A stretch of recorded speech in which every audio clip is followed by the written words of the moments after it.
All right, guys, a little different video today. It's been a pretty productive day here. Managed to change out the alternator here on Big Ugly, my little square body, my 85 K10 here. Got it back on the road. But JR called me the other day and said that he had a little snafu with his forward-facing sonar transducer, and he actually popped the cable on it on accident. So I'm going to go attempt to try to resolder this thing back together, but one of two things are going to happen. I bought a lottery ticket, because this is a crapshoot.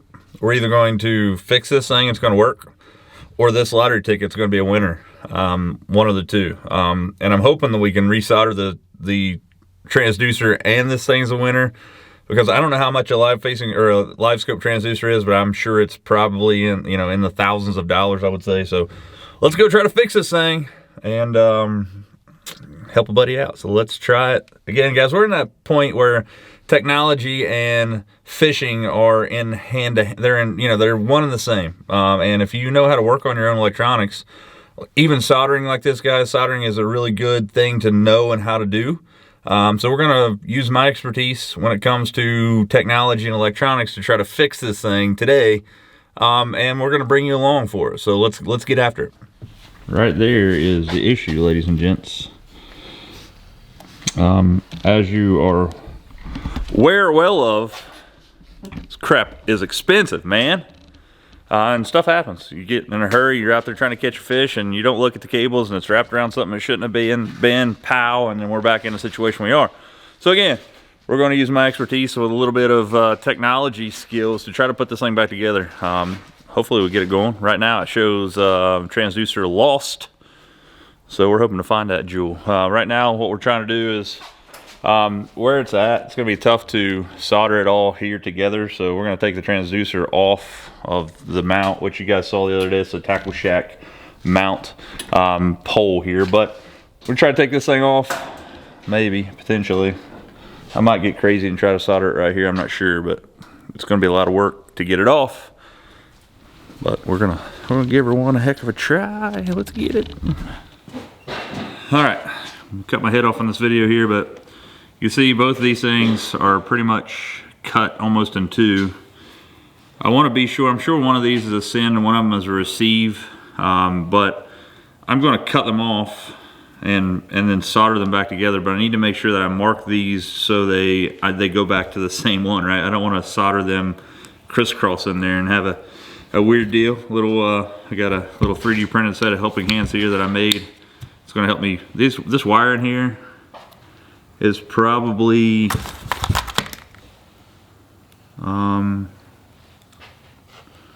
28 gauge wire that's shielded, and there are many of them. So let's get after it. I'm going to cut these things in two, tape this and this, that way I know they go back together, and then I'm going to start the process of soldering these babies. So again, I'm just going to put some electrical tape around these two, that way I can differentiate between these two and these two, because I'm going to cut this totally out and start anew.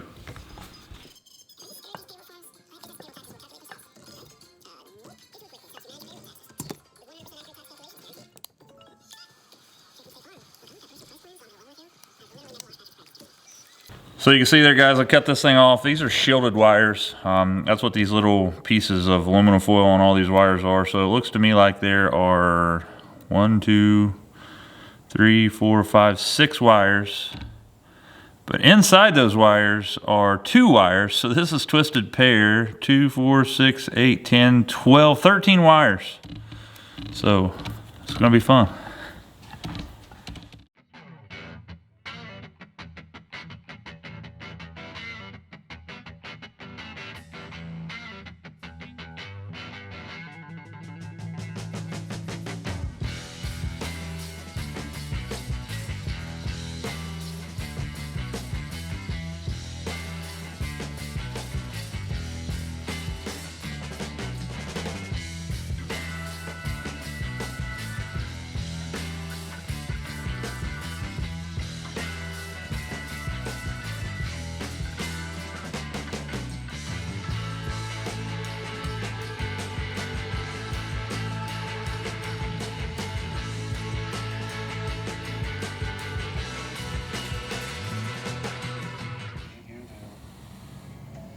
resume is on Indeed, you get matched with relevant jobs that fit your requirements. All right, there it is, ladies and gents. There's one of them. I'm gonna tape this one up, make sure nothing's touching, wire the other one up. We're gonna test it, and if it works, then I'm gonna holler and scream and hoot and holler, and we're gonna hug each other. And, and then, long one. Yeah, but so you can see that big giant set of cables there. Again, there's like 24 cables in there. Or I can't remember what I said. I think I said there was 8 pairs in there, 16, 17 wires, something like that. But that's one of them. I'll electrical tape this bundle up, start on this one. Watching the old Bengals here. Looks like they're doing what needs to be done with the old Bills. But you probably can't see it real well right here, but the other side of this cable doesn't have near as many wires in it. It looks to me like there's 1, 2, 3, 4, 5, 6, 7. It looks like way easier than the other side. Again, there was like 17 or 18 wires in that other side. And again, I'm just going by, you know, my expertise of soldering this stuff together, going very gingerly through this stuff. And I'm hoping here in just a minute when we get done with all this, I'm gonna finish soldering this up right here. And then when I get done with that, I'm gonna be able to turn the Garmin on and it's actually gonna see this transducer. And again, I don't know if it's going to work or not, but you know, like I said, this transducer, I could imagine is probably $1,000. I don't know, I could be wrong, but I know the whole setup is over $1,000, but this transducer is not gonna be cheap. So if I can get it fixed for him, it'll be great. But again, right here, you can't really see it, but there's a lot less wires in the other one. So I'm gonna finish tinning these things up, making a mechanical connection, soldering them together, putting heat shrink on them. And then I'm gonna tape them up, and I'm not gonna take them up really good right now because we're gonna come through and put some better heat shrink on them. The heat shrink I have right now is way too big, but I'm just keeping them away from each other for right now. That way I can actually test this. And there's a, you know, I would say a 50% chance this is not going to work. But again, a little bit of knowledge as far as soldering goes a long way. This side right here is gonna be way easier than the other side. This wire right here is about 22, 24 gauge, where the other one was like 28 gauge probably, a lot smaller. So I'm gonna finish soldering these things up. I'm gonna show you the finished result, and I'm gonna show you turning that graph on to see if it actually finds the transducer or not. So I don't know if it's going to. I do have that lottery ticket in the back pocket, so hopefully one of these is actually a winner. So let me knock this thing out. I will record this, put it in fast motion or put it in you know, time lapse here, and you can see what happens. Again, I'll show you the final result.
Last one here, ground wire, has got me kind of tripped out because I'm nervous and I'm getting kind of chilly in here. Trying to get these last two soldered here. When I said I was making a mechanical connection, guys, I'm actually literally looping these things up. You probably can't see that. I don't think my camera's in focus. But I'm trying to get a little, yeah, probably too close actually. So I'm just making a little loop like that. Again, I don't know if you can see that. I'm looping both sides, making a little hook, and then hooking them together like this. And the reason I'm doing that is because these things are going to have some pressure on them at some point. You never want to have pressure on them because these are really small wires, but there is a reason that I do that mechanical connection like that right there. Again, it's just, I'm just hooking them or looping them together. And this is a ground wire here, so I'm not going to worry about putting heat shrink on there. And then I'm soldering those two together. So there is a, you know, a chemical bond there for, I guess, a elemental bond with the solder. And then the rest of it, it just holds together. So if they ever get pulled apart a little bit, the solder's not going to break. So I'm going to put some tape around this thing, get this thing up where you guys can see me. So I'm going to put some tape around this thing, and then I'm going to turn on the main power here, and I'm going to turn on this Garmin and see if we can see this transducer. And again, there's no guarantee this is going to work. There's a chance that one of these solders are not great. I may have to go back through this again, but hopefully I can turn it on, it sees it, and that's great. Because if it can, then I'll tape everything up. I'll use a heat gun, and like I said, I feel like that this bigger side, the 332nd, or the I'm sorry, yeah, the 332nd heat shrink is working fine. But again, I'm just trying to help a buddy out here doing some soldering for him, so I'm going to tape this thing up. Matter of fact, I'm not even going to tape it up because I don't want to have to untape it. So I'm going to just go back and turn the main power on, and I'm going to show you here in just a second what I see on this graph. It's awful cold in here, taking these things a little bit of time to boot up.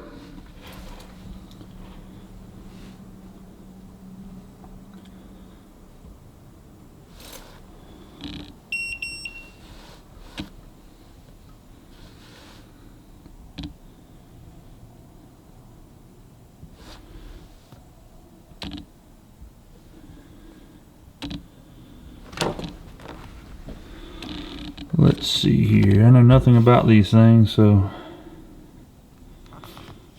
it doesn't say that the transducer's lost. So I'm gonna go through here and make sure that it's that transducer on there.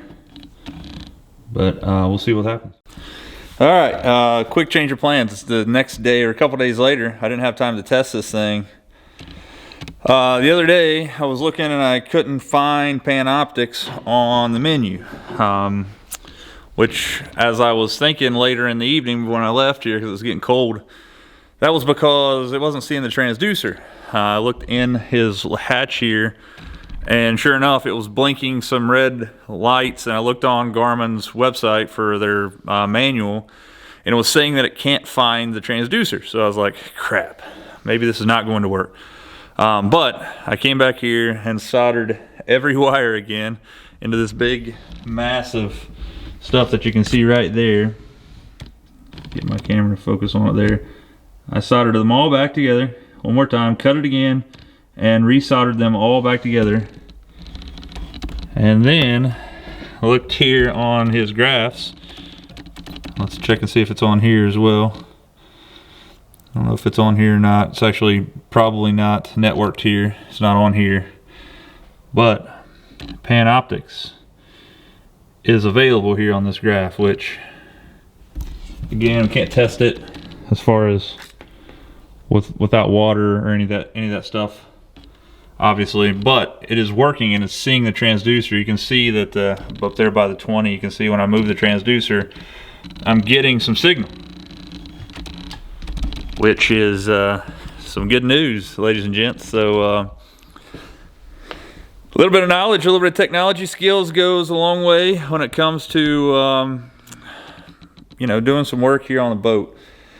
And is it going to be as flawless as before? No. These things are shielded wires, which means they have copper foil around every pair of wire. And I want to think there's like 16 or 18 wires in that one side. The power side of things, you guys saw me wrap a piece of electrical tape around one or the other. It's not really going to matter because there's more wires than the other. There's I think there's 8 pairs. I think there's 16 wires plus an extra wire, which is probably a ground there. I'm not sure, but we do have Panoptics, man. So that saves, like I said, I don't know what that transducer costs. I imagine it's probably $1,000 or around there. I couldn't tell you. But right now, we don't have to buy one, which is good news. That is good news. So we will we'll see you guys next time, guys. Again, it does work. Again, is it going to be as clear, as crystal clear as it used to be? Who knows? We got to go out and test it, but it's working, and that is way more than it was when it was busted. So that's good news. If you guys like this episode of On Another Line, I appreciate if you would hit that subscribe button. Check out my fishing adventures for this year.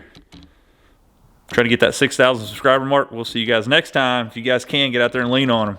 We'll see you next time on Another Line.